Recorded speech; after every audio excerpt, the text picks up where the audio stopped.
Merci.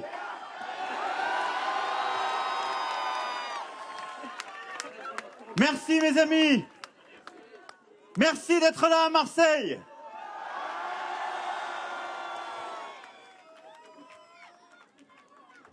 Et je sais que, évidemment, les Marseillaises et les Marseillais sont là. Mais de Nice à Toulon, jusqu'à Briançon, des quatre coins de cette belle région, vous êtes venus aujourd'hui pour être là et merci. De la montagne à la mer, des quartiers, de la métropole et au village, vous êtes là. Nous sommes là. Bien décidés. Bien décidés, dans une semaine, à l'emporter.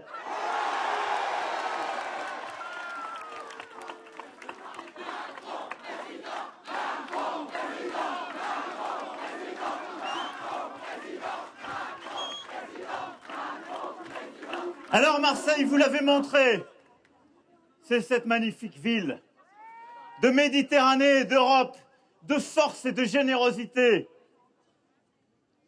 Marseille. Ville de jeunesse qui s'est faite à travers le temps par tant et tant de destins mêlés.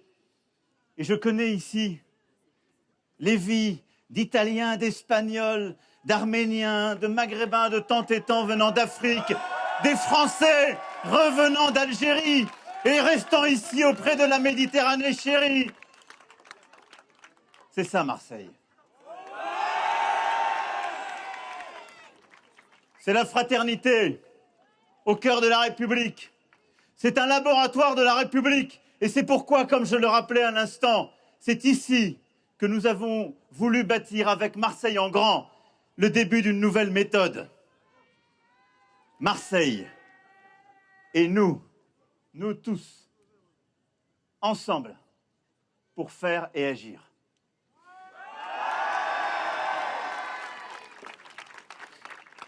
Alors si je suis ici devant vous, c'est parce qu'il y a quelques jours, nos compatriotes ont placé le projet que nous défendons en tête du premier tour.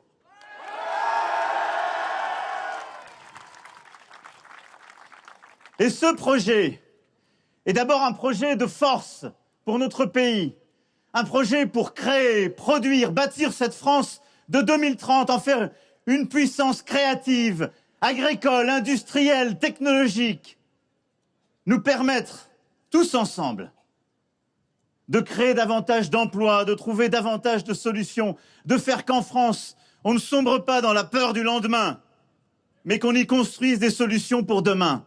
Cette France de nos enfants, c'est cela le projet que nous portons.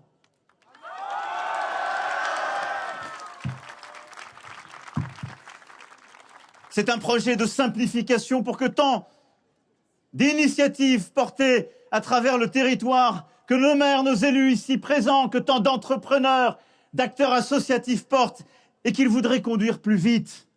C'est un projet pour une France plus belle, plus forte, dans une Europe unie comme elle a su l'être face à la pandémie, comme elle sait l'être et elle saura l'être face à la guerre qui revient en Ukraine.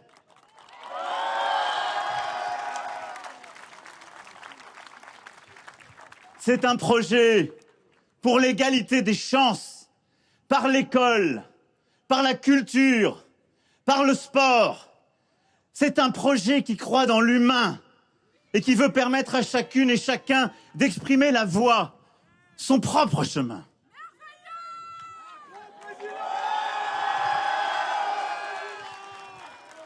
Et je salue ici la présence de plusieurs d'entre vous qui portaient cette ambition. L'école, celle que nous avons commencé ici à refonder avec Marseille en grand, celle que nous voulons rebâtir par une méthode nouvelle. La culture, vous êtes tant à vous battre, de Toulon à la Criée, de Ramatuelle à Avignon, contre les idées de l'extrême, contre l'extrême droite, par l'ouverture, par l'intelligence, par le beau.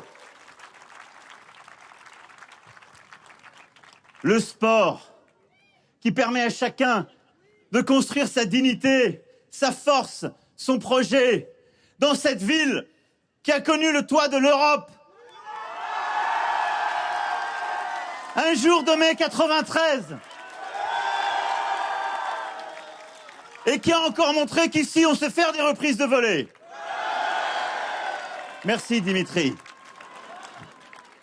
Marseille, qui sera l'une des grandes villes de ces Jeux Olympiques de 2024. Le sport, qui sera aussi, par notre ambition, le moyen de permettre à chaque jeune de bâtir dans la République sa place.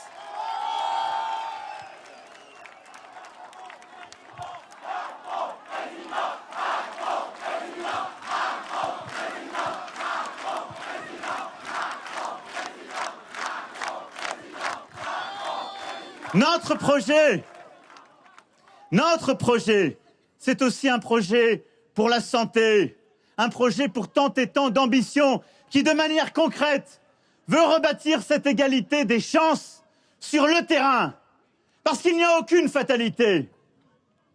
C'est un projet pour nos quartiers, pour lesquels nous nous sommes battus ces dernières années ensemble, et pour lesquels nous continuerons de nous battre.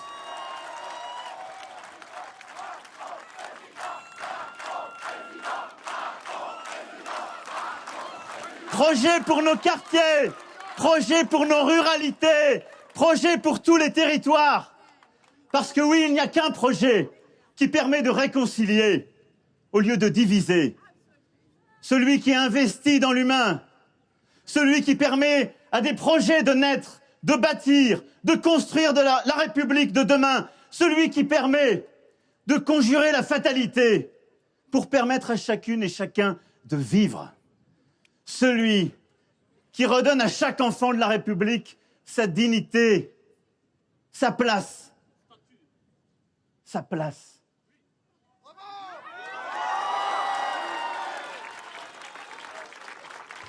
Et d'où qu'on vienne, et quel que soit le quartier derrière moi, là où il y a encore aujourd'hui tant de séparations, tant de barrières, notre ambition, depuis 5 ans, mais elle doit redoubler dans les années qui viennent, doit être de casser les murs qui isolent, d'ouvrir les routes qui donnent des perspectives, de bâtir une école qui permet de libérer, d'ouvrir l'accès à la culture qui permet de vivre.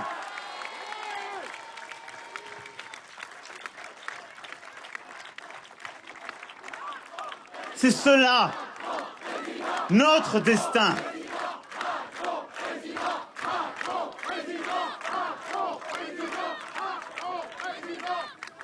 Car nous sommes pays d'ouverture.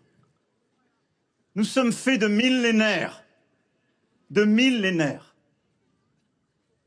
migration, de mouvements, d'intégration.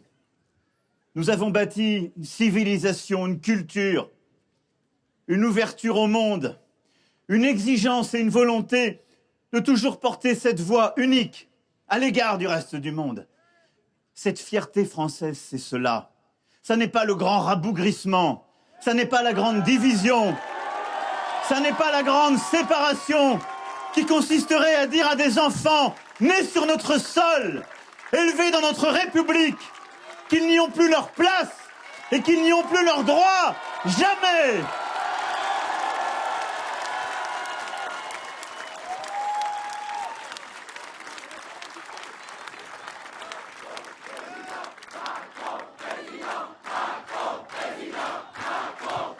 Par contre, mes amis, si ce projet, notre projet, a été placé en tête le 10 avril, comme vous, je regarde notre pays lucide. Je regarde ces divisions, ces fractures. Je vois les extrêmes. Je vois les abstentions.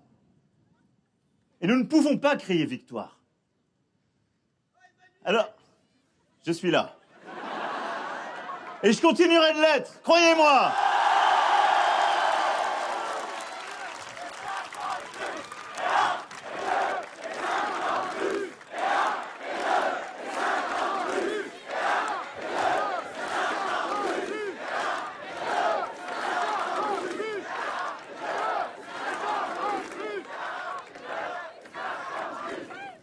Mais les extrêmes se nourrissent de quoi? Les abstentionnistes se nourrissent de quoi? Des peurs, des doutes, parfois de nos échecs aussi. Je suis lucide. Du fait que nous avons parfois promis et que la vie n'a pas changé assez vite. Alors je suis devant vous avec encore plus d'énergie qu'il y a 5 ans, avec encore plus d'envie de faire. Mais en sachant fermement que chaque minute que nous perdrons, c'est une minute que nous leur donnerons. Alors oui, nous ne devons pas simplement gagner le 24 avril. Nous devons redoubler d'énergie pour faire, réussir. Redoubler d'énergie pour réussir là où parfois nous avons échoué, là où nous avons été trop lentement, là où nous avons tâtonné, mais en étant lucides. Alors cette ambition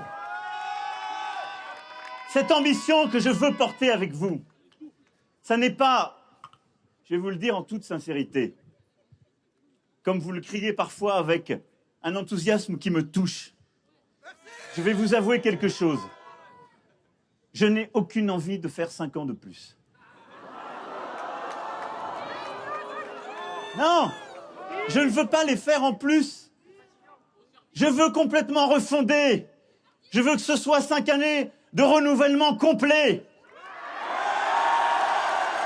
Ce qui se joue le 24 avril, ce qui se jouera derrière, ne doit pas être une reconduction, une continuation, mais bien une réinvention, une nouvelle ambition.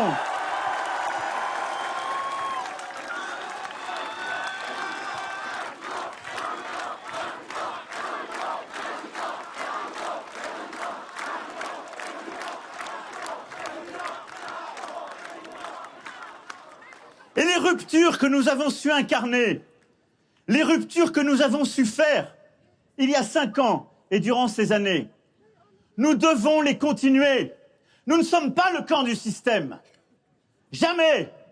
Nous devons encore inventer, nous battre, refonder et bâtir l'ambition qui permettra de répondre à toutes ces colères, à ces peurs, à ces voix qui se taisent. C'est cela que l'ambition que je nourris avec vous.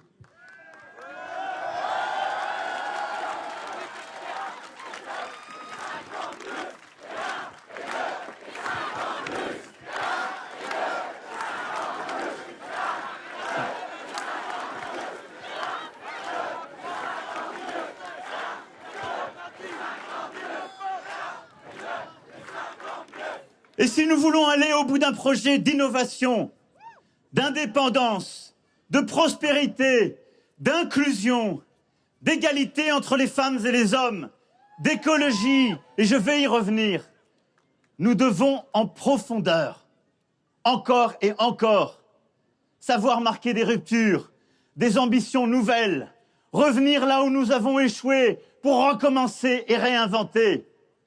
Cela doit être cela, notre ambition. Et avec une ambition aussi de méthode complètement nouvelle. Le « avec vous » n'est pas simplement un slogan à mes yeux.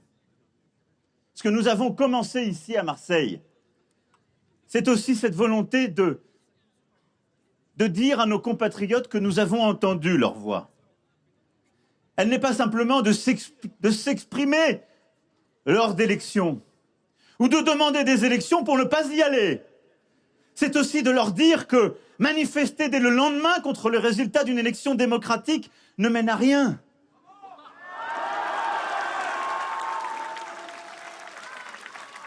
Mais c'est réinventer ensemble l'action en démocratie. C'est de considérer que chacune et chacun veut faire, que pour réinventer notre école, il faut la bâtir avec toutes les parties prenantes. Élus, parents, enseignants, élèves, que pour rebâtir notre santé, il faut la réinventer avec toutes les parties prenantes. Médecins, soignants, élus, patients. Ce changement de méthode profond, c'est celui que nous adopterons dans les 5 ans qui viennent, si les Françaises et les Français nous accordent leur confiance.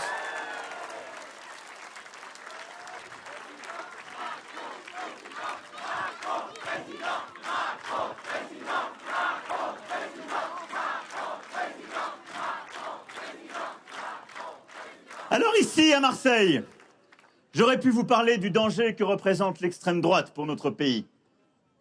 Vous le connaissez, ce danger. De Marseille à Toulon, jusqu'au fin fond de la région, à plusieurs reprises, vous êtes nombreux à vous être battus contre les extrêmes et à chaque fois à avoir gagné.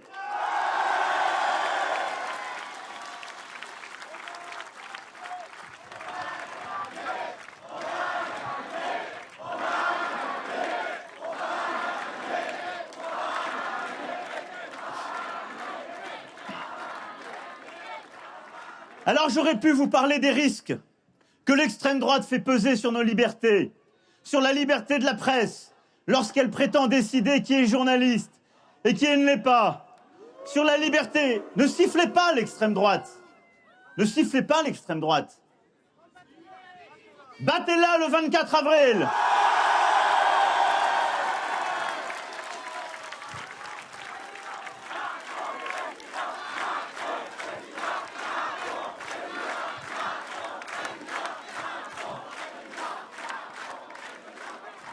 J'aurais pu vous parler des coups que l'extrême droite entend porter à l'égalité entre les femmes et les hommes, lorsqu'elle évoque l'avortement de confort, l'égalité entre les plus riches et les plus pauvres, lorsqu'elle propose aux plus riches, aux rentiers, lorsqu'ils ont moins de 30 ans, de les exonérer totalement d'impôts. Ce que j'entendais tout à l'heure me dire « on est là », je suis là aussi, je les rassure, devrait plutôt aller manifester contre ce projet. Choisissez vos ennemis. Ne confondez pas tout.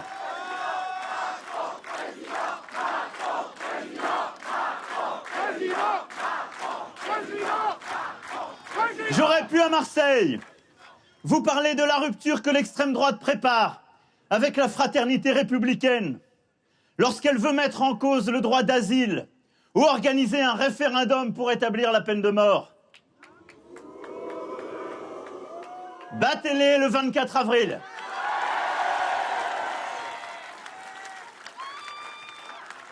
De la rupture qu'elle prépare avec notre laïcité lorsqu'elle veut stigmatiser des millions de Français, interdire le port du voile ou la nourriture cachère ou halal. Alors battez-les.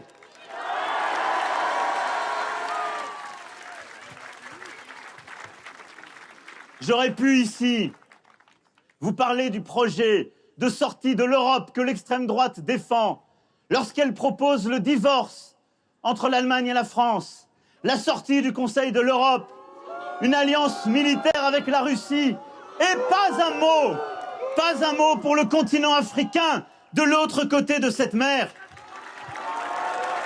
Alors battez-les le 24 avril.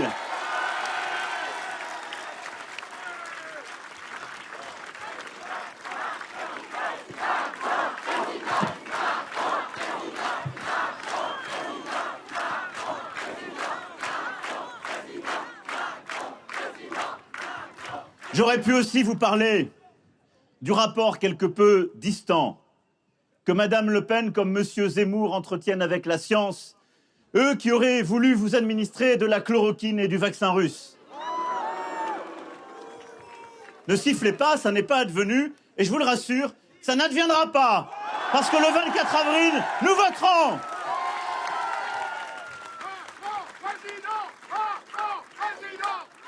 J'aurais pu vous parler de tout cela, de bien d'autres choses encore. Mais ici, à Marseille, je suis venu vous parler très directement. Ici, je suis venu avec vous pour aller droit au but.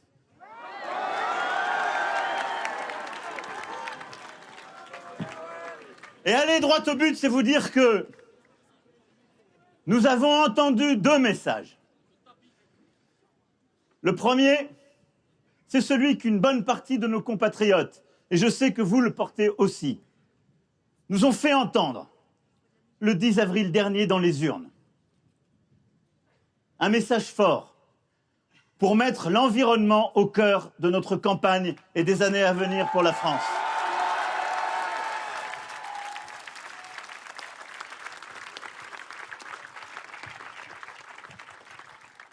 Le deuxième message que nous avons entendu, c'est celui des plus grands scientifiques du monde entier.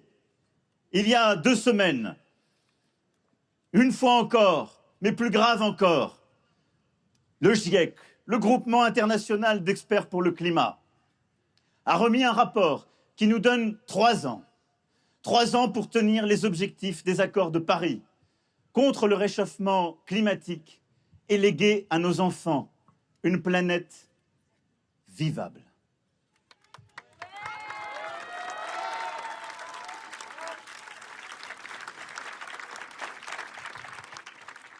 Et donc, oui, c'est à nous d'agir et c'est à nous de faire.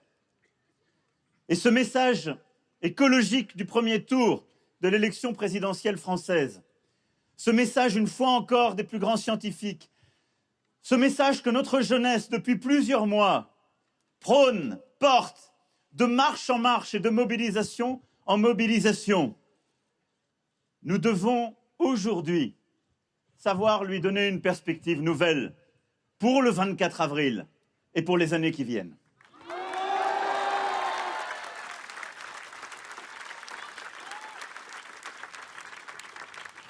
Alors nous savons, nous ici, les conséquences du dérèglement climatique. Dans les vallées de la Tinée, de la Vésubie, de la Roya, cher Christian, cher Frédéric, cher Renaud, nous l'avons vu, nous l'avons vécu. Dans nos outre-mer, des sargasses aux ouragans, nous en connaissons les conséquences. Du gel qui touche nos agriculteurs, encore cette année, nous en savons tous les méfaits. Et donc oui, ce dérèglement climatique nous touche, nous tous aujourd'hui, déjà. Nous n'avons plus à attendre et nous ne pouvons plus attendre. Nous le savons. Alors nous n'avons pas rien fait durant ces 5 années. Comme parfois j'entends certains le résumer avec caricature. C'est sûr, je vous le confesse, c'est toujours plus difficile de promettre, d'engager, de relancer lorsque on a 5 ans de responsabilité. Mais je veux simplement, en quelques mots, ici dire ce que nous avons fait tous ensemble. Les gouvernements successifs, les élus de terrain, l'ensemble des institutions, les entreprises, les associations, les agriculteurs, les citoyens. Parce que pendant 5 ans, nous avons fait. Pendant 5 ans qui viennent de s'écouler, nous nous sommes battus. Et d'abord, nous avons pris des décisions qui avaient été tant de fois reportées, pour lesquelles certains qui aujourd'hui nous combattent sans esprit de distinction, en voulant confondre l'extrême droite avec nous-mêmes, ils oublient ce que nous avons fait. Notre-Dame-des-Landes, contre lequel ils se sont tant battus, le projet EuropaCity, au nord de Paris, la Montagne d'Or, en Guyane, le terminal 4 de l'aéroport de Roissy, tous ces projets, qui les a arrêtés parce qu'ils n'étaient pas écologiques, parce que c'était du gigantisme qui ne correspondait plus à un modèle viable. C'est nous, pas eux.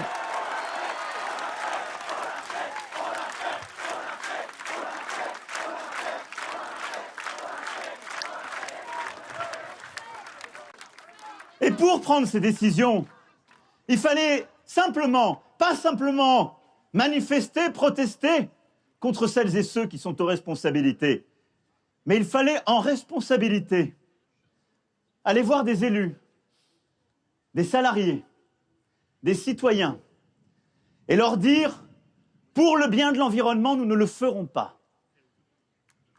J'ai rarement vu les militants les plus férus ces jours-là être à nos côtés. Mais nous l'avons fait.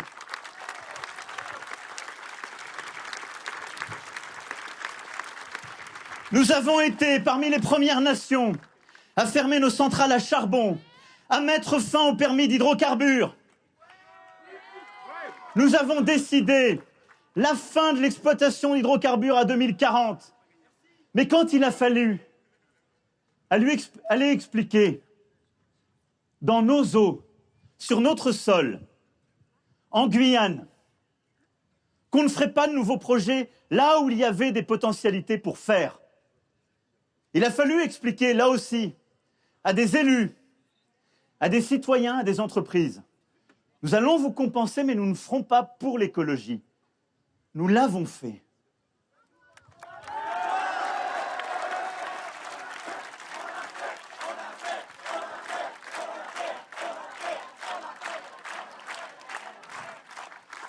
Nous avons accompagné 1 million de Françaises et de Français pour changer leur vieille voiture et prendre une hybride, une électrique ou un modèle de dernière génération. 1 million de Françaises et de Français pour rénover leur logement et réduire leurs factures de chauffage. Nous avons ensemble, avec les élus, construit 13 000 kilomètres de pistes cyclables, réinventé des lignes ferroviaires qui étaient en train de fermer, réouvert des lignes de chemin de fer de nuit qui permettent d'éviter le transport en avion. Cher Joël, 9 000 kilomètres de petites lignes, c'est-à-dire des transports doux, écologiques. Nous avons, avec nos agriculteurs, commencé à transformer notre agriculture. Nous avons doublé les surfaces d'agriculture biologique. Et nous sommes aujourd'hui, nous Français, le premier pays d'Europe en surface bio. Le premier. Oui, monsieur le ministre.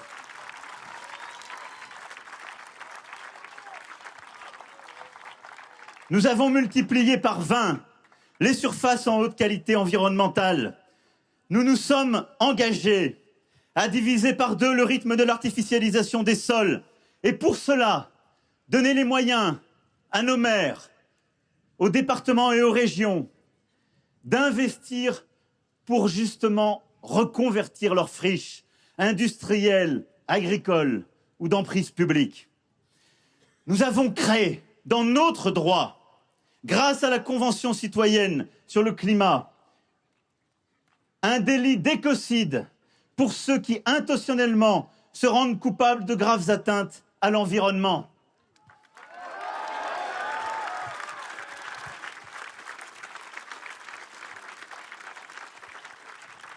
Et je pourrais citer des aires protégées à tant d'autres combats, tout ce que nous avons durant ces 5 dernières années conduit sur ce sujet. Mais la bataille, nous l'avons aussi menée à l'international. Rappelez-vous, quand en juin 2017, les États-Unis d'Amérique ont décidé de quitter les accords de Paris, ces accords, tout le monde nous le disait, étaient condamnés. On nous disait c'est fichu, c'est fini. Nous nous sommes levés. Et là où la France, en 2015, avait su, grâce à sa diplomatie, bâtir ces accords, nous avons résisté. Nous avons convoqué le monde au One Planet Summit le 12 décembre 2017. Nous avons gardé l'Europe, la Chine, les autres États du monde ensemble.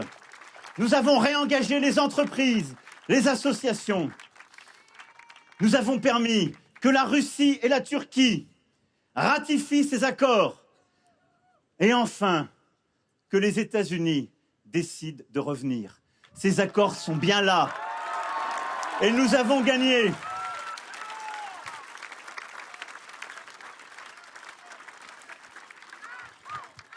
Nous nous sommes battus de One Planet en One Ocean Summit, d'Europe aux États-Unis en passant par l'Afrique, pour la biodiversité et lancer un agenda nouveau pour la lutte contre le réchauffement climatique et pour lancer un véritable agenda européen.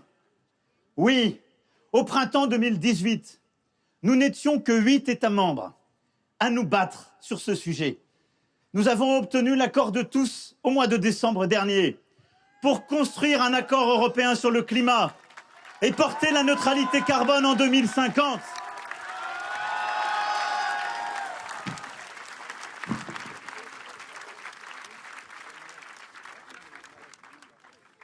Et du monde à l'Élysée, nous l'avons fait. Car à l'Élysée, plus modestement, mais l'exemplarité sert. Nous avons innové en compensant l'empreinte carbone de tous les déplacements, et il y en a parfois pour un président, en construisant une crèche qui est le premier bâtiment public entièrement conçu avec des matériaux biosourcés. Oui, nous nous sommes battus durant ces 5 années, en prenant des décisions difficiles et en les assumant, mais en actant que la bataille pour le climat n'est pas simplement une question de mobilisation, est encore moins une question d'injonction, n'est jamais une question d'opposition de bloc à bloc, mais c'est la clé d'une réussite commune, d'un investissement de la nation, d'un accompagnement de chacune et chacun pour changer les habitudes. C'est cela ce que nous avons fait.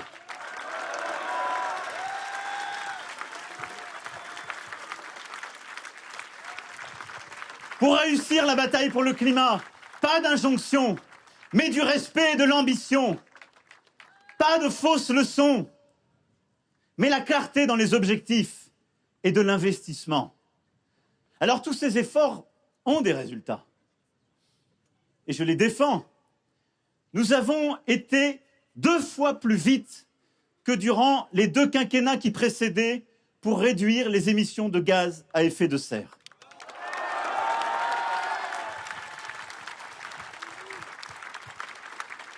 Nous avons protégé la biodiversité davantage et nous avons diminué de 12% nos émissions de gaz à effet de serre en 5 ans.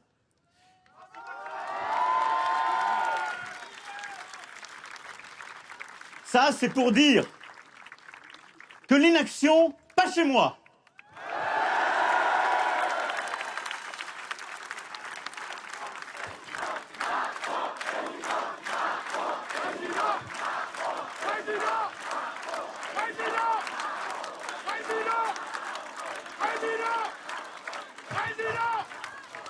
Mais très clairement, ce que le GIEC nous a encore dit, c'est que ça ne suffit pas. Et si nous voulons respecter les accords de Paris, il faut aller 2 fois plus vite que ce que nous venons de faire ensemble durant ces 5 années. 2 fois plus vite. Donc vous savez quoi? On va le faire!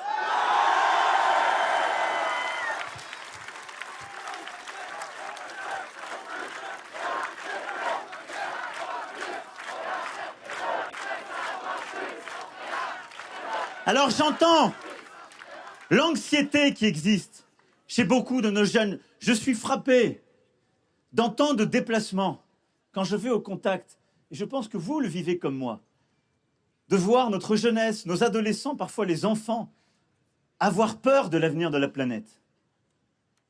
En parler avec angoisse, me dire mais quelle vie j'aurai? Est-ce que même j'aurai une vie possible? Face à ce qu'on appelle cette éco-anxiété, nous devons réussir dans les mois et les années qui viennent à convertir cette anxiété en ambition et en action. C'est cela notre défi.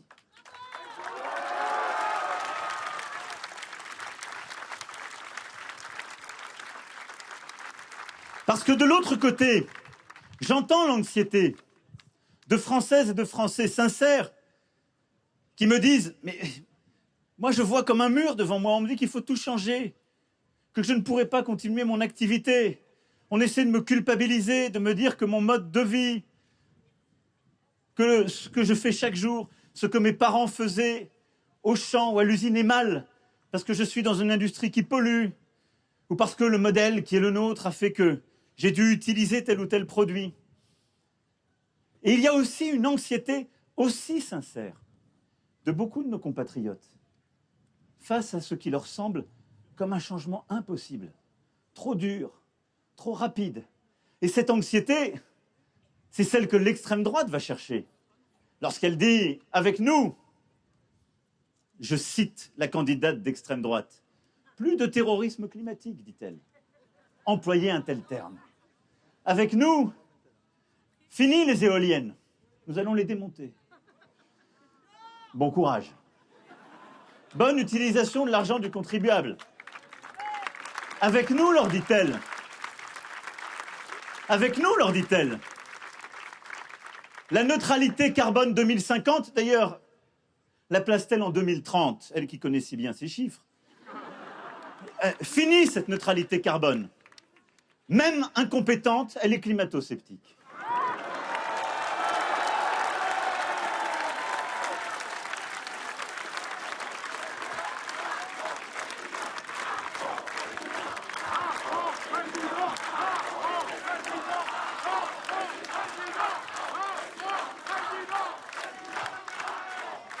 Mais donc, vous le voyez bien, nous ne pouvons pas laisser ces deux anxiétés face à face. Nos plus jeunes et celles et ceux qui sont anxieux, pensant que la planète ne sera plus viable, et l'anxiété de celles et ceux qui craignent un changement trop rapide. Nous devons réconcilier tout le pays par un changement de paradigme, par une ambition nouvelle.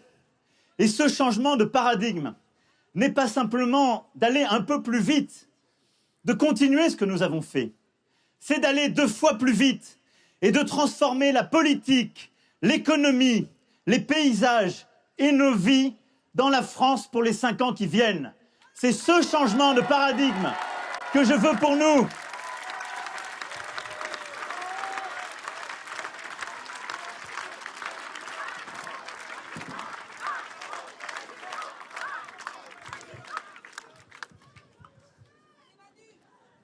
Moi aussi. Alors, la politique que je mènerai dans les 5 ans à venir sera donc écologique ou ne sera pas.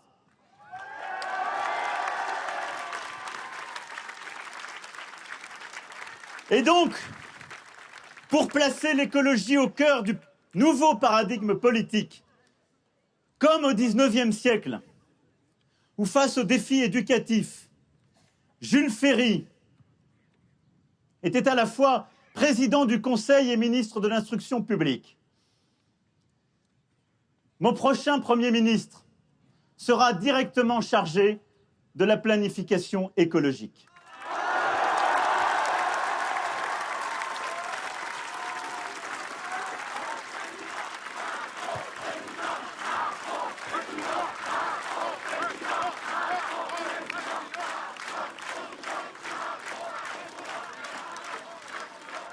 Parce que cela concerne tous les domaines, tous les secteurs, toutes les dépenses, tous les équipements, tous les investissements, bref, toutes les politiques. Ça n'est pas simplement une politique, c'est la politique des politiques.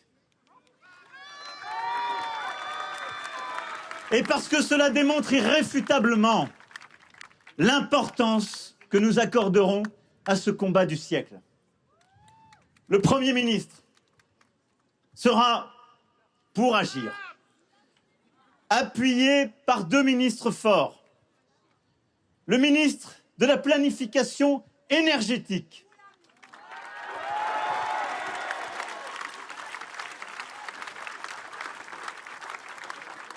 et je rassure ici chacune et chacun, le ministre étant une fonction, il peut s'agir d'une femme ou d'un homme, comme la ministre actuelle le montre. Et donc, le ministre de la planification énergétique aura pour mission de faire de la France la première grande nation à sortir du gaz, du pétrole et du charbon. C'est possible et nous le ferons.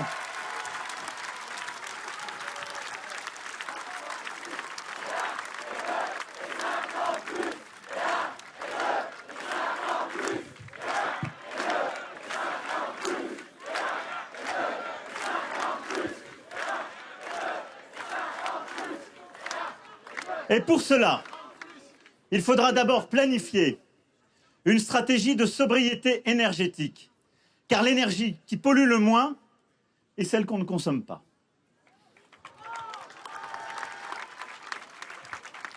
Il lui reviendra de développer les énergies renouvelables en multipliant par 10 la puissance solaire installée. Des grands projets jusqu'aux projets de micro-solaires dans nos ruralités. En engageant le déploiement de 50 parcs éoliens offshore d'ici 2050. 40 gigawatts nouveaux. Il lui reviendra également d'engager la construction de 6 nouveaux réacteurs nucléaires. Pourquoi ?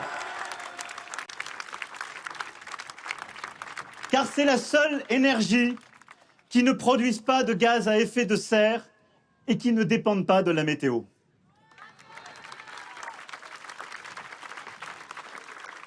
Et donc partout dans le monde, même quand on met beaucoup de panneaux solaires et d'éoliennes, à chaque fois on le complète avec d'autres sources d'énergie non intermittentes. Et je vais être très clair avec vous. Entre le charbon et le gaz d'un côté et le nucléaire de l'autre, je choisis le nucléaire.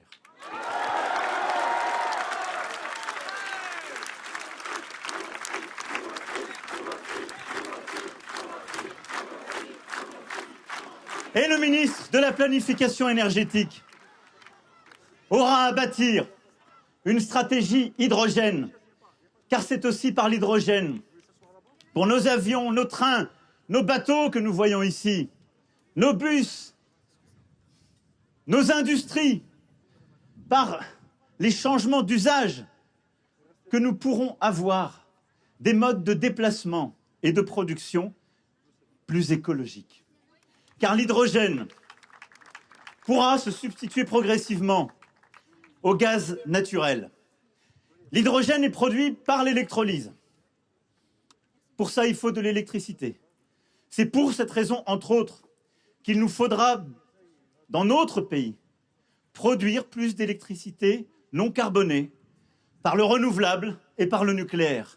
Mais cet hydrogène sans carbone, c'est celui qui nous permettra de nous passer du fioul, du gaz naturel, au fond des énergies fossiles.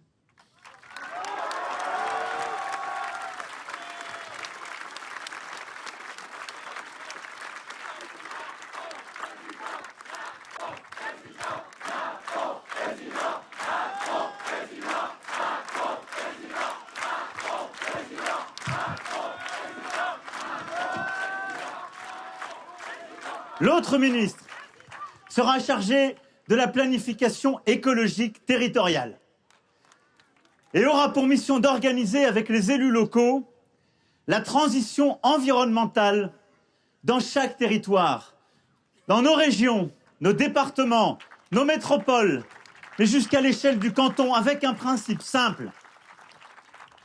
L'agenda écologique est un agenda de confiance. Il faut travailler avec nos élus locaux et ce sera un agenda de décentralisation massive.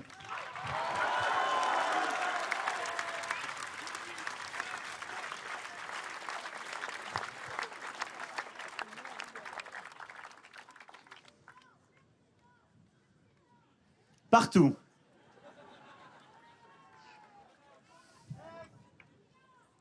Et donc, avec les territoires, il développera des moyens de se déplacer en train, en vélo, en voiture électrique, pour tous, avec ce projet de voiture électrique à moins de 100 € par mois. Nous mettrons en place davantage de transports en commun, comme ces RER métropolitains, auxquels on tient tant ici, à Marseille et dans la métropole.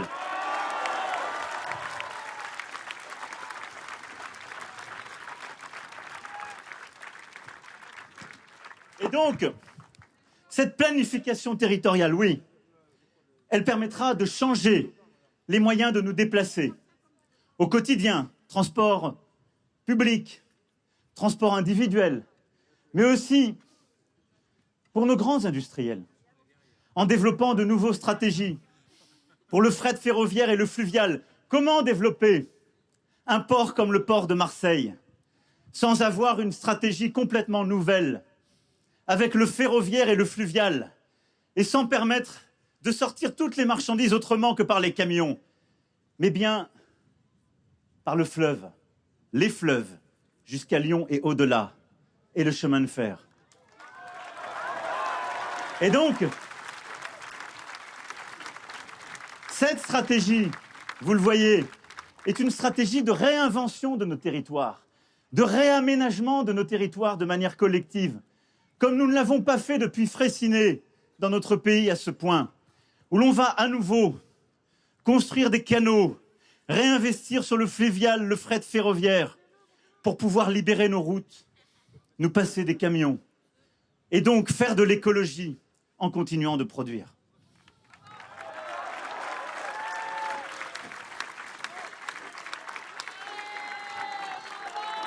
C'est avec les territoires que ce ministre aura accéléré la rénovation des logements et des bâtiments et organisé au moins la rénovation thermique de 700 000 logements par an sur les 5 ans qui viennent.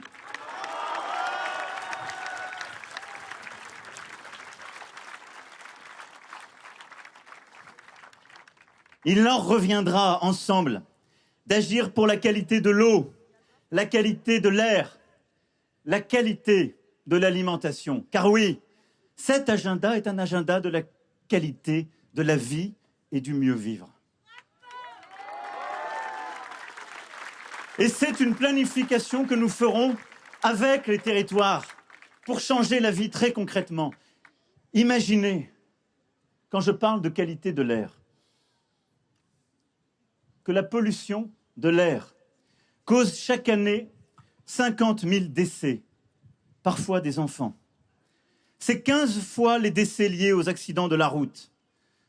Alors nous savons ce que notre pays a su faire lorsqu'il s'est mobilisé contre les victimes de la route, engageant avec la même force une politique pour faire baisser les victimes de la pollution de l'air, partout en France.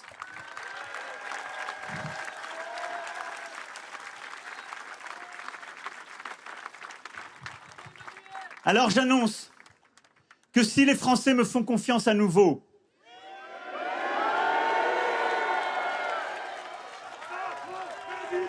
nous lancerons immédiatement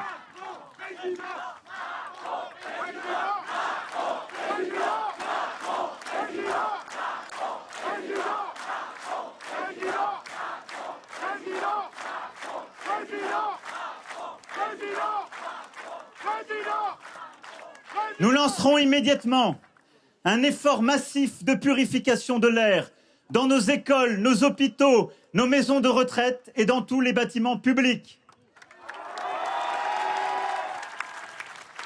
Et vous en verrez les premiers résultats avant la fin de cette année.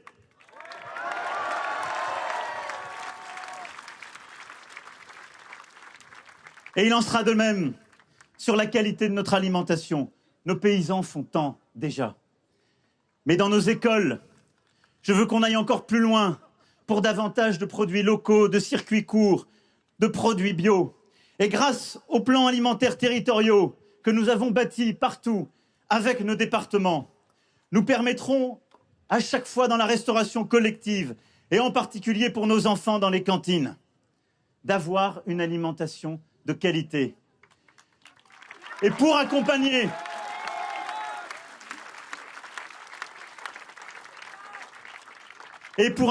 partout sur le territoire nos compatriotes afin qu'ils puissent se nourrir avec les meilleurs produits possibles.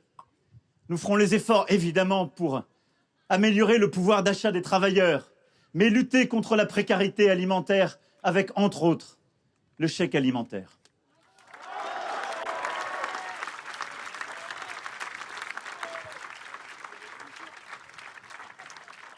La politique sera écologique donc, et l'économie sera écologique également, ou ne sera pas. Je vais être très clair avec vous. Je ne crois pas dans la décroissance, au contraire. Non plus. Et je ne crois pas que se battre pour le climat, qu'être sincère pour le climat et pour la biodiversité puisse, en quelque sorte, n'avoir qu'une seule solution, ce serait de détruire telle ou telle activité, demander à des agriculteurs d'arrêter ou à des industriels de fermer. Et je pense qu'une telle politique n'est pas possible dans notre pays. Pour une raison simple, c'est que pour financer notre modèle social, qui a été si fort pendant la pandémie avec le quoi qu'il en coûte, pour financer nos écoles et nos hôpitaux. Il nous faut produire et travailler davantage.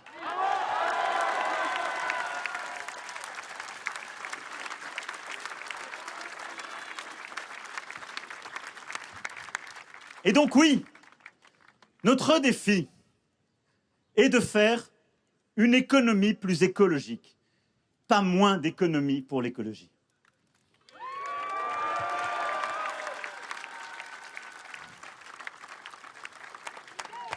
C'est pourquoi nous aurons un projet unique, sans précédent, celui de France 2030, pour bâtir cette économie décarbonée par l'innovation. Les avions sans émissions, zéro carbone, les trains hydrogène, la voiture électrique produite en France, les éoliennes en mer produites en France.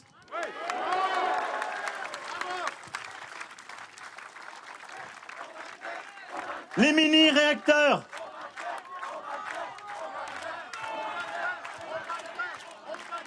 Et tant d'autres solutions. La région y participera. D'Avignon à Nice, Sophia Antipolis, en passant par Marseille, Toulon, vous avez tant de sites d'innovation uniques. C'est par l'innovation, le numérique, que nous bâtirons aussi ces solutions pour avoir une économie qui ira vers la neutralité carbone en 2050.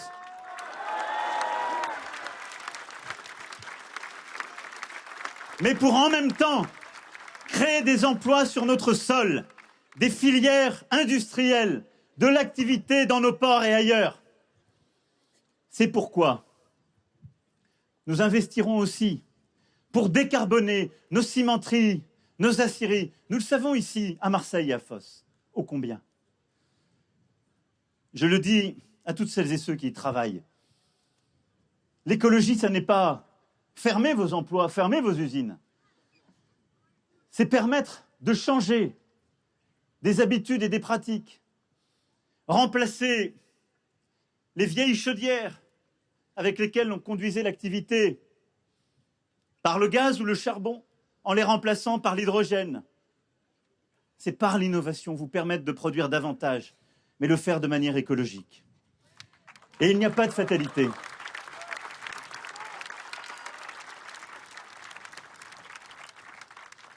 Il n'y a pas de fatalité. Ça n'est là aussi qu'une question d'investissement et de volonté. C'est pourquoi aussi nous nous appuierons sur les chefs d'entreprise. Je sais qu'il y a ici beaucoup d'entrepreneurs, et j'en connais de longue date, engagés sur la question écologique. Entrepreneurs du livre et de la culture, entrepreneurs du numérique, industriels, qui sont de grands entrepreneurs écologiques et écologistes. Je connais tant d'associations engagées aussi sur cette question et pour le climat. Alors, nous appuyer encore davantage sur eux, c'est changer en France et en Europe aussi les règles. Les parts variables des dirigeants seront à la fois encadrées dans leur montant au niveau européen, mais aussi soumis à l'atteinte des objectifs environnementaux.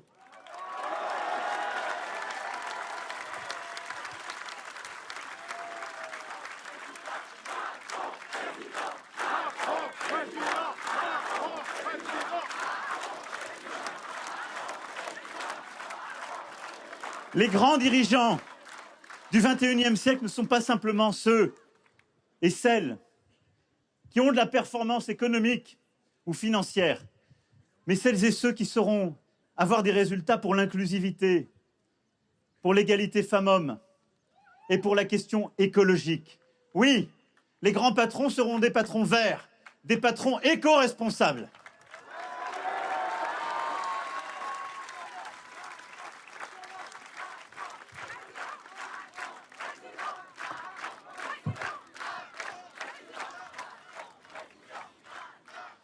Avoir une économie plus écologique, c'est aussi accompagner, accélérer les changements d'usage. Nous avons commencé de le faire ensemble, en mettant fin et en nous battant contre le gaspillage alimentaire, en prenant de nouvelles lois, en nous battant justement contre aussi le gaspillage des produits manufacturés, en luttant contre l'obsolescence programmée, en luttant contre le plastique à usage unique.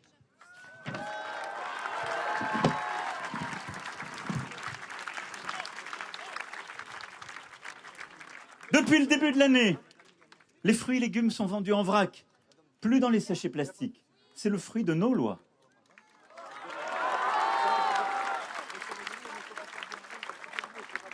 Et nous réduirons drastiquement dans les 5 années qui viennent. Et nous tiendrons et même accélérerons le cap de 2040 pour sortir complètement des plastiques non recyclables. Mais quelle est la clé derrière cela? Une méthode, là aussi, qui permet de réconcilier l'écologie et l'économie. Un cap avec un interdit à horizon. Et des investissements. Et la volonté de développer toute une économie circulaire, c'est-à-dire des emplois, des entreprises qui vont nous permettre d'utiliser ce plastique pour l'utiliser différemment et construire de nouveaux matériaux. Au moment où je vous parle, aujourd'hui en France, grâce à nos ambitions écologiques et notre politique économique, nous avons, il y a quelques jours, acté de l'ouverture de la plus grande entreprise européenne d'économie circulaire pour transformer les plastiques, y compris les plus complexes.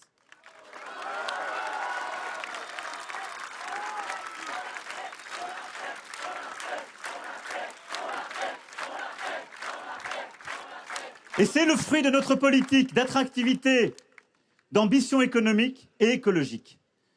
Je vous rassure, avec Madame Le Pen, fini, car elle n'est ni pour l'attractivité des investissements étrangers, ni pour l'écologie. Ne la sifflez pas, battez-la le 24 avril.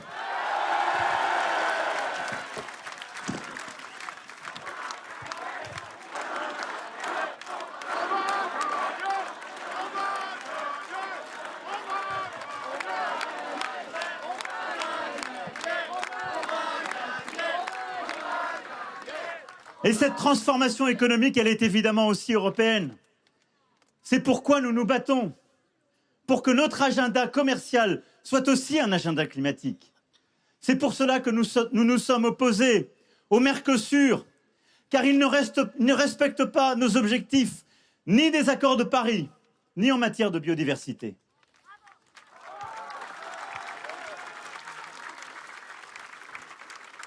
C'est pour cela que nous nous battrons avec la présidence française pour obtenir cette taxe carbone aux frontières qui permettra d'éviter la concurrence déloyale pour nos industriels et nos agriculteurs.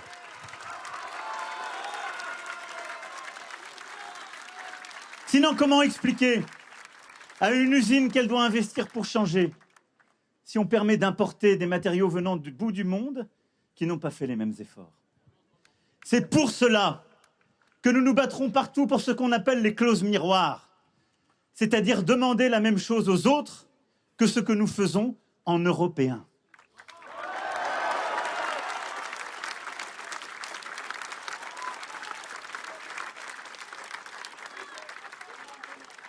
Et c'est à ce titre que nous nous battrons partout pour les clauses miroirs qui permettent de lutter contre la déforestation importée, de produire en France et en Europe du soja, au lieu d'importer un soja du Brésil, fait contre la forêt et la biodiversité.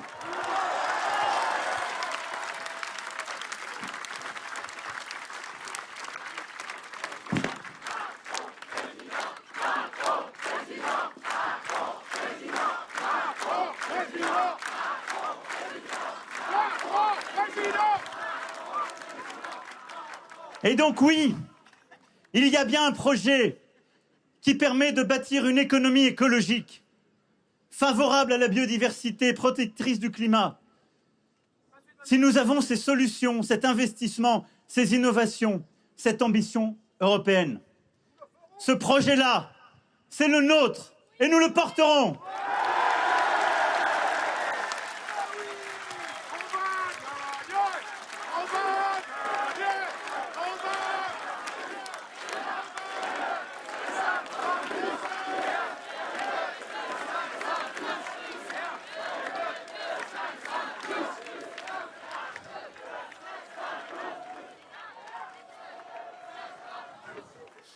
Ce changement de paradigme, c'est celui que je veux aussi pour nos paysages.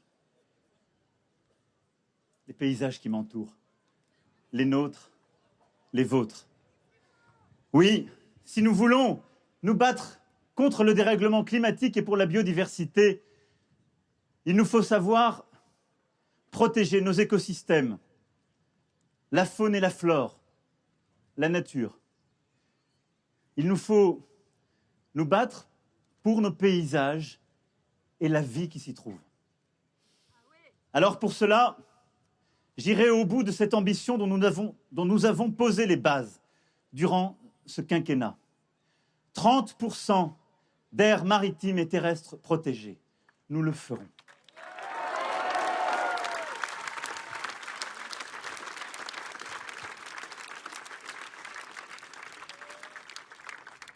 Car n'oubliez jamais que la France est tout à la fois la deuxième puissance maritime du monde. Grâce à nos îles, je pense à la Corse, à quelques encablures d'ici, et certains sont là. Et notre Méditerranée, grâce à nos océans et grâce à nos outre-mer.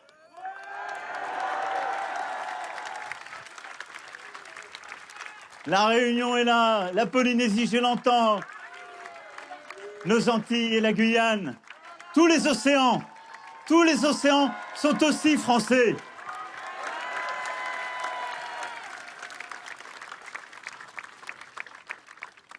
Et nous sommes une immense puissance forestière.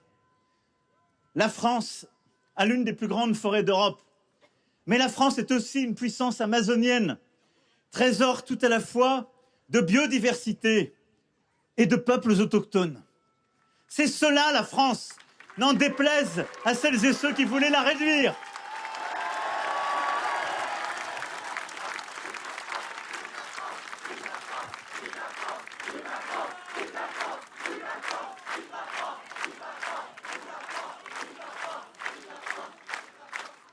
La France, c'est ce littoral protégé par notre conservatoire auquel nous tenons tant, par nos parcs que nous continuons de classer, qu'il s'agisse de l'État, des régions comme des communes, des calanques que nous protégeons, de nos montagnes que nous protégeons aussi, avec à chaque fois le même objectif. Et c'est cela ce que je veux poursuivre. Permettre de protéger la naturalité la plus stricte lorsque nous devons reconstituer la biodiversité. Permettre à ces endroits de continuer et poursuivre la recherche, le travail des scientifiques. Relancer ce qui avait parfois été arrêté comme l'exploration des grands fonds marins pour notre mer. Comment expliquer que nous n'irions pas à quelques encablures d'ici, plonger au fond de la mer et que nous voudrions aller sur Mars? C'est protéger plus largement en ayant des activités compatibles, car on le peut aussi. C'est permettre de protéger la montagne en permettant à nos agriculteurs, à une vie économique, de s'y bâtir harmonieusement. C'est permettre de protéger nos mers en permettant une pêche durable sur nos eaux.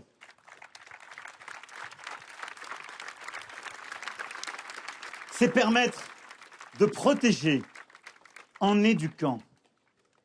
Et c'est pour cela que ce que je veux aussi dans nos paysages poursuivre, c'est ce travail de changement culturel, de paradigme, que beaucoup de communes ici ont commencé de faire avec les acteurs que j'évoquais, mais en faire des espaces où l'on apprend. De ces aires marines éducatives que les Polynésiens nous ont léguées et que nous voulons essaimer, jusqu'au projet Odysseo que nous développerons juste derrière moi. Apprendre, partager avec nos enfants et montrer que le projet écologique est aussi un projet de la préservation du beau, des espèces, de l'éducation et de l'apprentissage. C'est tout cela.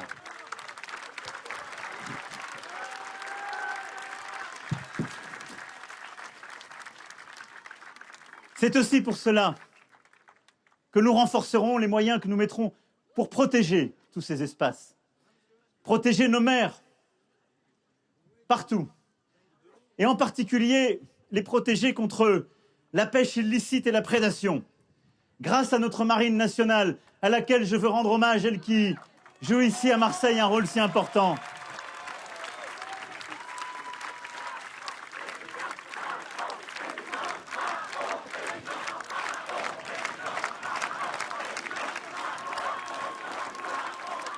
Nos marins à Marseille ont protégé, accompagné, testé les eaux, tout fait. Mais nos marins, partout dans le monde, protègent nos eaux contre les prédateurs, la pêche illicite et clandestine et celles et ceux qui viennent nous menacer. C'est pour ça aussi que nous continuerons d'investir dans nos projets, dans nos forêts, avec en particulier cette volonté que j'ai d'ici 2030 de planter 140 millions d'arbres pour la France.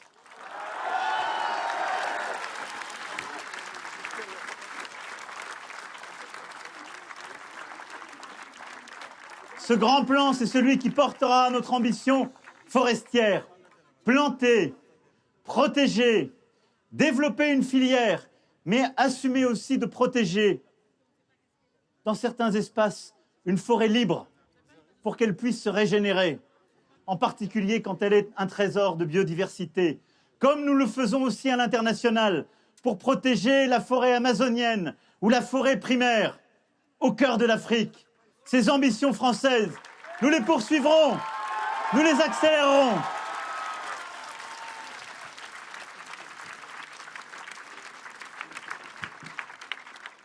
Et c'est aussi pour cela que nous nous battrons partout contre les décharges. Parler de la mer, parler de la forêt, parler de la beauté de nos paysages, de la biodiversité, c'est reconnaître que nous avons, dans nos paysages, depuis tant et tant d'années, la trace visible, sensible, parfois les plaies, de ce qui ne va plus dans notre modèle.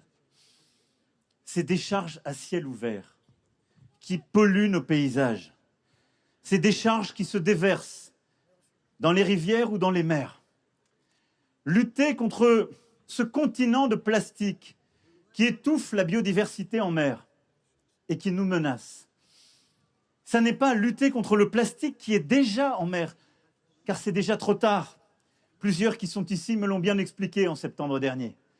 Le plastique, une fois en mer, se dissout en microparticules et il tue algues et plancton, déjà. Lutter contre la pollution par le plastique et les drames qu'il crée, c'est lutter contre le plastique qui arrive dans nos paysages, dans nos décharges et nos rivières. Pour cela, il faut faire deux choses. En finir avec le plastique à usage unique que l'on jette et mener la stratégie que j'évoquais tout à l'heure, celle de l'économie circulaire, celle du tri sélectif, celle que nous intensifierons par nos investissements et les changements d'usage.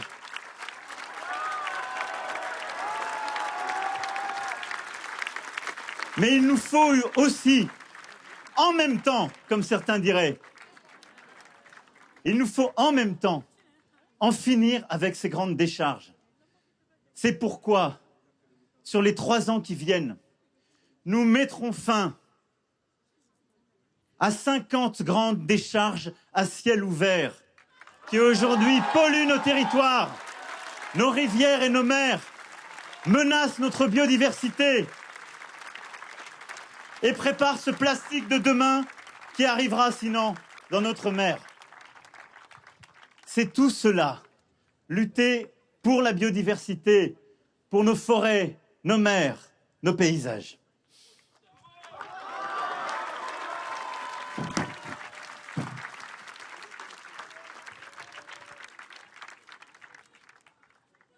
C'est possible, bien sûr.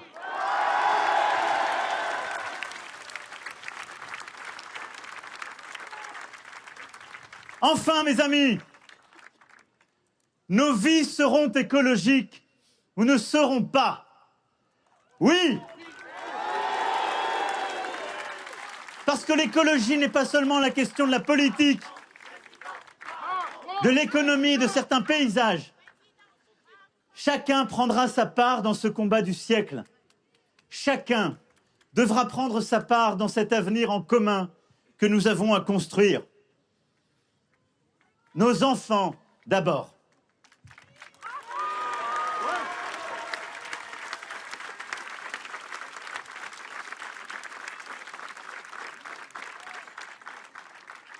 Nous avons déjà installé 250 000 éco-délégués qui, dans nos écoles, construisent des actions de sensibilisation formidables.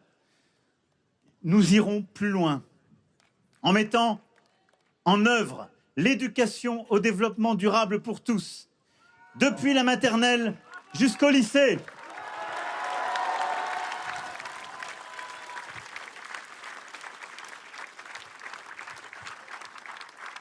Et comme le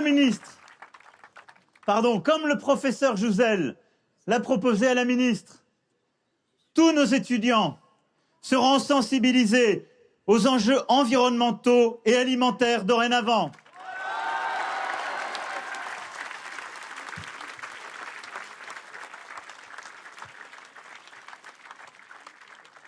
Nos élus auront à prendre leur part en déclinant les objectifs nationaux dans leurs communes, leurs départements, leurs régions, en bâtissant des solutions avec des compétences nouvelles et des investissements nouveaux. Nos artisans auront leur part, eux qui rénoveront dans les 5 ans à venir 3,5 millions de logements au moins pour y installer des fenêtres, des pompes à chaleur, une meilleure isolation.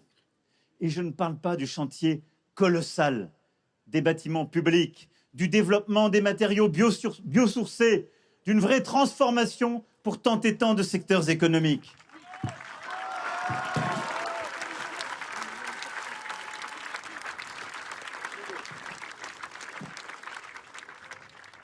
Nos paysans y prendront leur part. Nos agriculteurs ont déjà tant fait ces dernières années. Ils ont baissé tant et tant de produits phytosanitaires. 93% des pesticides les plus préoccupants ont été supprimés. Ils sont mobilisés pour aller plus loin, continuer de réduire partout où nous le pouvons, produits phytosanitaires, pesticides et autres. Et ils continueront, pas par l'injonction, mais par l'investissement.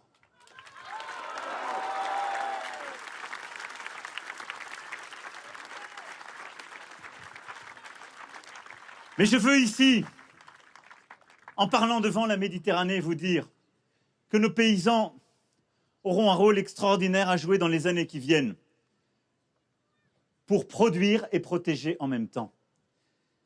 Car on ne protégera pas en produisant moins. Parce que ce qui se passe aujourd'hui, à quelques milliers de kilomètres de nous en Ukraine, n'est pas simplement l'horreur de la guerre, le drame humanitaire que vivent nos frères européens, le drame humanitaire et les réfugiés qui arrivent aujourd'hui en Europe. Et je salue une fois encore la solidarité marseillaise et les familles ici accueillies et protégées, encore sur le port ici ces derniers jours.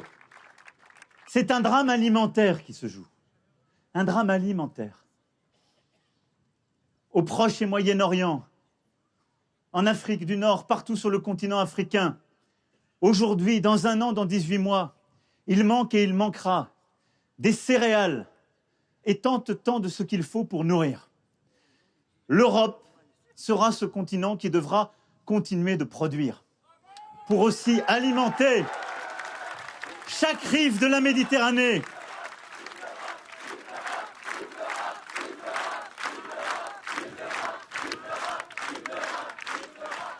Et donc oui, nous pourrons le faire grâce à l'initiative que nous avons lancée et par la 3e révolution agricole qui passera par le numérique, l'agro-robotique, la génétique et le biocontrôle.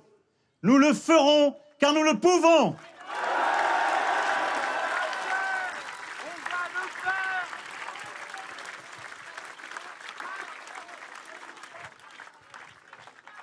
Notre jeunesse aura aussi sa part.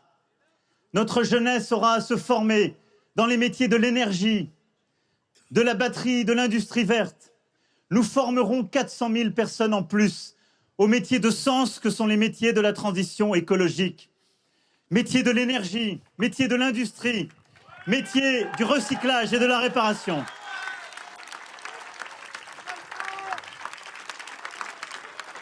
On va le faire.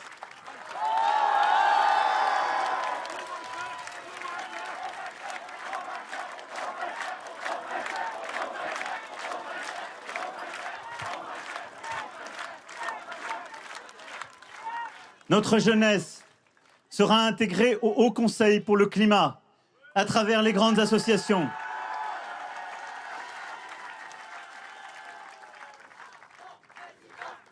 Notre jeunesse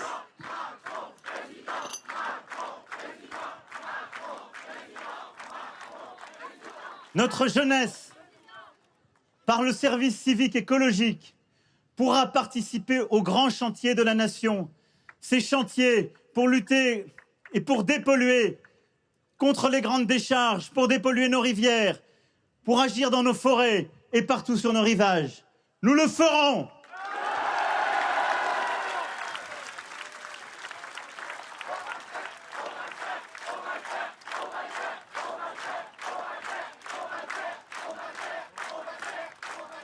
Et pour susciter cette mobilisation générale de la nation pour l'environnement, je propose que nous organisions chaque année un grand moment autour de nos jardins, de nos paysages, de l'environnement et de notre planète.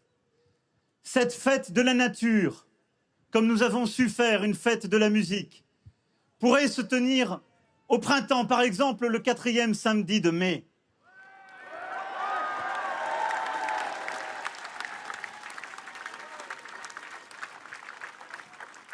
Ce sera un grand moment d'union nationale, rassemblant collectivités locales, associations, écoles, agriculteurs, citoyens, amoureux de la nature, pour agir. Et si vous voulez, elle serait un moment d'union nationale autour de nos paysages, de notre art de vivre, de la protection de notre environnement. Elle serait le signal envoyé au monde que la France, qui face à la question sociale avait inventé l'État-providence, ambitionne aujourd'hui de devenir la grande nation écologique.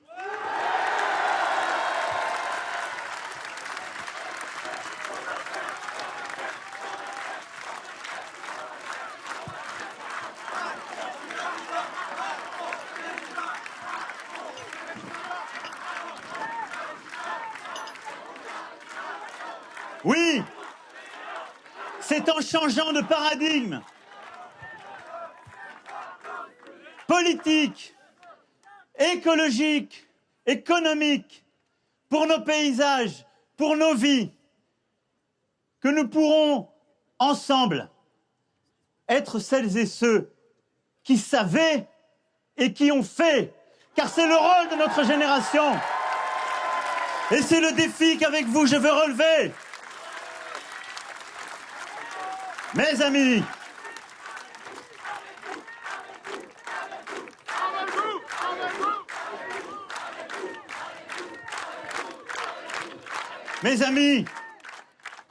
c'est en allant à la mer que le fleuve reste fidèle à sa source, disait Jaurès.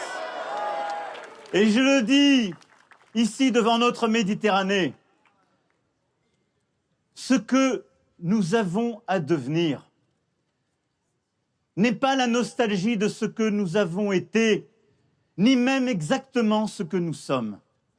Ce que nous avons à devenir, c'est de ne rien oublier de ce qui nous a fait, de la dignité et du respect de chacun qui nous constitue, de la force de notre République,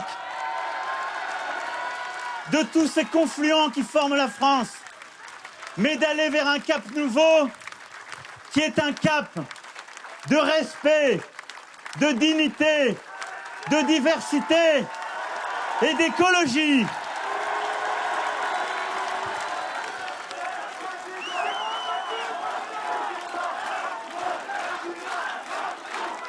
Parce que oui, que oui, le projet que nous portons est un projet d'humanisme qui croit dans l'économie, l'innovation, la culture, l'éducation, la santé. Et l'humanisme du XXIe siècle croit dans l'homme, mais avec l'homme dans la nature et le vivant, car ils sont indissociables.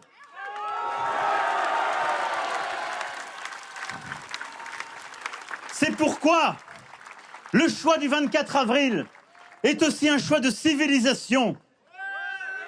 Et je le dis à tous nos compatriotes qui aujourd'hui hésitent, se sont abstenus. Vous n'étiez pas à nos côtés. Le choix est clair aujourd'hui. L'extrême droite est un projet climato-sceptique, un projet qui veut sortir des ambitions actuelles, de l'Europe du climat, qui veut détruire les éoliennes, l'un des seuls projets de cette campagne qui n'y croit pas. Nous, nous y croyons et nous le ferons.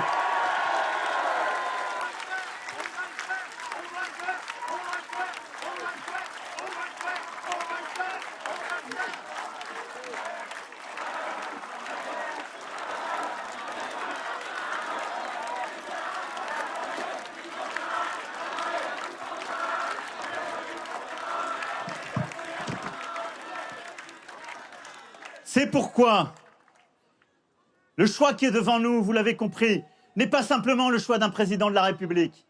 C'est bien un choix de civilisation. Bâtir un avenir en commun ou le mettre en péril. Rester fidèle à ce que nous sommes ou rompre avec nos principes. Je compte sur chacun de nos compatriotes, sur chacun d'entre vous, le 24 avril prochain.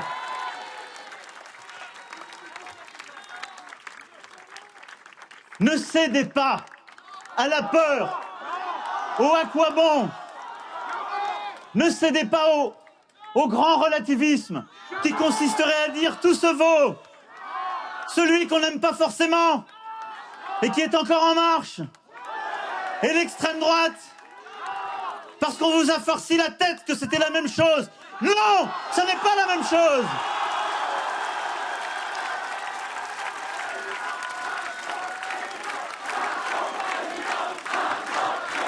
Et ça, je ne l'accepterai pas. Parce que le combat que je mène est depuis le début un combat contre eux, contre l'exclusion, leurs idées, et cette haine contre les mensonges au peuple.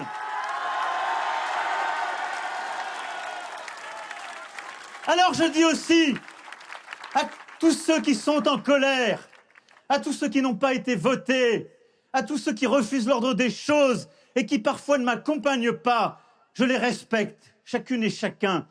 Mais je le dis en citant un autre grand penseur de cette Méditerranée. Il est aussi des refus qui ne doivent pas être des renoncements. Ne renoncez pas. Et si vous ne voulez pas renoncer à l'humanisme, si vous ne voulez pas renoncer à cette civilisation du XXIe siècle, si vous ne voulez pas renoncer à bâtir une grande nation écologique, alors rejoignez-nous. Alors réveillons-nous. Le 24 avril, c'est un référendum pour ou contre l'Union européenne.